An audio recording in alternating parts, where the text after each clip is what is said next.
दोस्तों, ज्येष्ठ माह के शुक्ल पक्ष की एकादशी के दिन निर्जला एकादशी का व्रत रखा जाता है।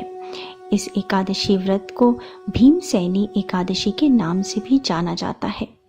साल में 24 एकादशियां होती हैं। 24 एकादशी में सर्वश्रेष्ठ एकादशी निर्जला एकादशी को माना जाता है। ऐसी मान्यता है कि जो मनुष्य निर्जला एकादशी का व्रत करते हैं उन्हें साल में 24 एकादशी व्रत करने के समान फल की प्राप्ति होती है। इस एकादशी व्रत को करने से मनुष्य को सभी सांसारिक सुखों के साथ ही मोक्ष की भी प्राप्ति होती है। दोस्तों, निर्जला एकादशी के दिन श्री हरि विष्णु भगवान की पूजा की जाती है। भगवान विष्णु को यह व्रत सबसे ज्यादा प्रिय है। दोस्तों, निर्जला एकादशी के दिन सुबह सवेरे जल्दी उठे, स्नान आदि से निवृत्त होकर के स्वच्छ साफ वस्त्र धारण करें, भगवान विष्णु के विधिवत पूजा आराधना करें, साथ ही निर्जला एकादशी व्रत करने का संकल्प करें। भगवान विष्णु के मंत्र ओम नमो भगवते वासुदेवाय का यथासंभव जप करें।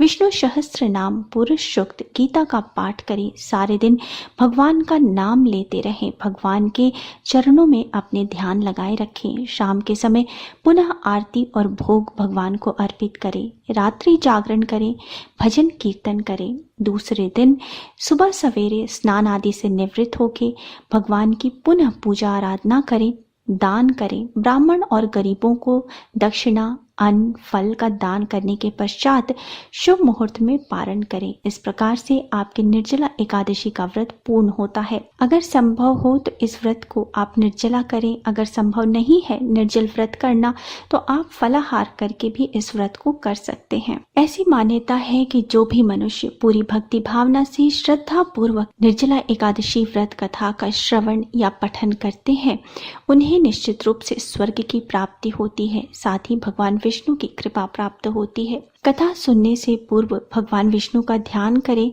हाथ में पुष्प ले और भगवान विष्णु के मंत्र ओम नमो भगवते वासुदेवाय का उच्चारण करते हुए श्रद्धा पूर्वक कथा का श्रवण या पठन करें। ओम नमो भगवते वासुदेवाय। भीमसेन व्यास जी से कहने लगे कि हे पितामह, भ्राता युधिष्ठिर, माता कुंती, द्रौपदी, अर्जुन, नकुल और सहदेव आदि सब एकादशी का व्रत करने को कहते हैं, परंतु महाराज मैं उनसे कहता हूँ कि भाई मैं भगवान की शक्ति पूजा आदि तो कर सकता हूँ, दान भी दे सकता हूँ, परंतु भोजन के बिना नहीं रह सकता। इस पर व्यास जी कहने लगे, हे भीमसेन, यदि तुम नरक को बुरा और स्वर्ग को अच्छा समझते हो तो प्रति मास की दोनों एकादशियों को अन्न मत खाया करो।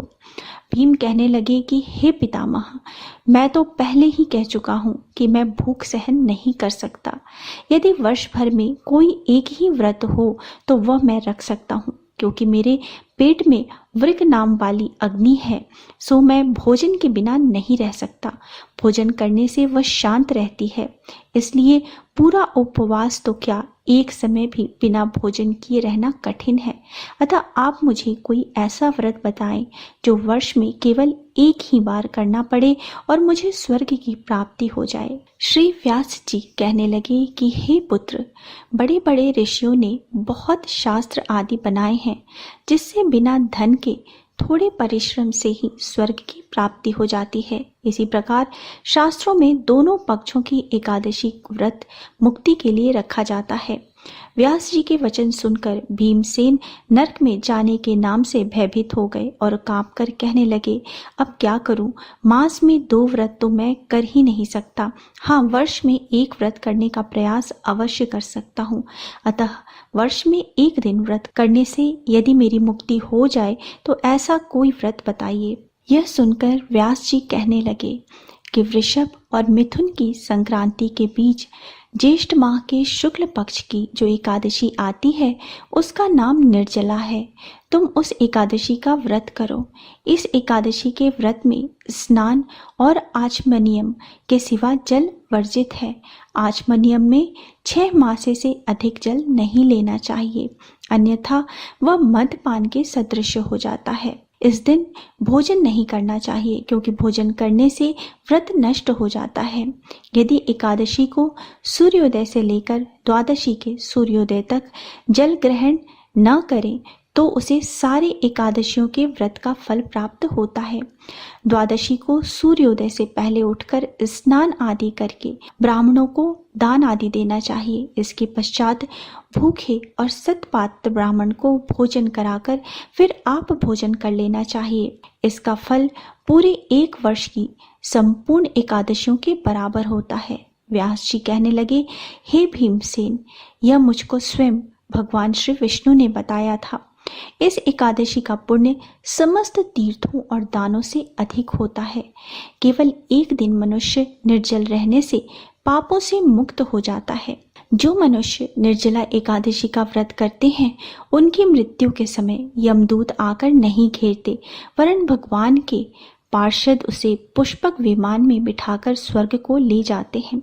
अतः संसार में सबसे श्रेष्ठ निर्जला एकादशी का व्रत है, इसलिए यत्न के साथ इस व्रत को करना चाहिए। इस दिन ओम नमो भगवते वासुदेवाय मंत्र का उच्चारण करना चाहिए और गौदान करना चाहिए।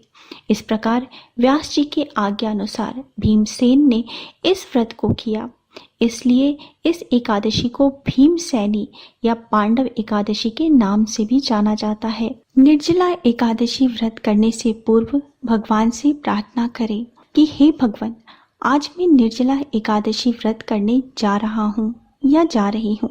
दूसरे दिन भोजन करूँगा। मैं इस व्रत को श्रद्धा पूर्वक करूँगा, अतः आपकी कृपा से मेरे सब पाप नष्ट हो जाएं। इस दिन जल से भरा हुआ 1 घड़ा वस्त्र से ढककर स्वर्ण सहित दान करना चाहिए। जो मनुष्य इस व्रत को करते हैं उनको करोड़ पल सोने के दान का फल मिलता है। जो मनुष्य इस दिन यज्ञ होम आदि करते हैं उनके फल का तो वर्णन ही नहीं किया जा सकता। इस निर्जला एकादशी के व्रत के पुण्य से मनुष्य विष्णु लोक को जाता है।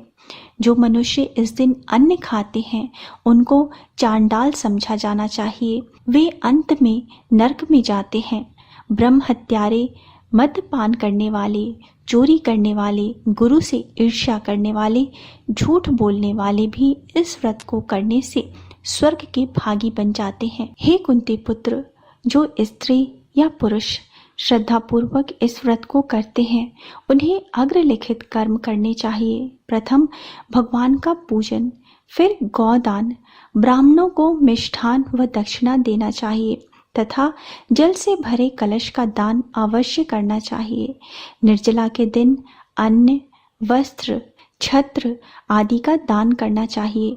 जो मनुष्य इस कथा का प्रेम पूर्वक श्रवण करते हैं तथा पठन करते हैं वे भी स्वर्ग के अधिकारी होते हैं। सभी जन मिलके बोले लक्ष्मी नारायण की जय। ओम नमो भगवते वासुदेवाय। दोस्तों, अगर आपको मेरा आज का वीडियो पसंद आया है तो वीडियो को लाइक कर दीजिए, परिवारजनों के साथ, दोस्तों के साथ शेयर कर दीजिए और मेरे चैनल को सब्सक्राइब करना मत भूलिए। मिलते हैं अगले वीडियो में। तब तक स्वस्थ रहिए, सुरक्षित रहिए और अपना बहुत बहुत ध्यान रखिए। जय माता दी।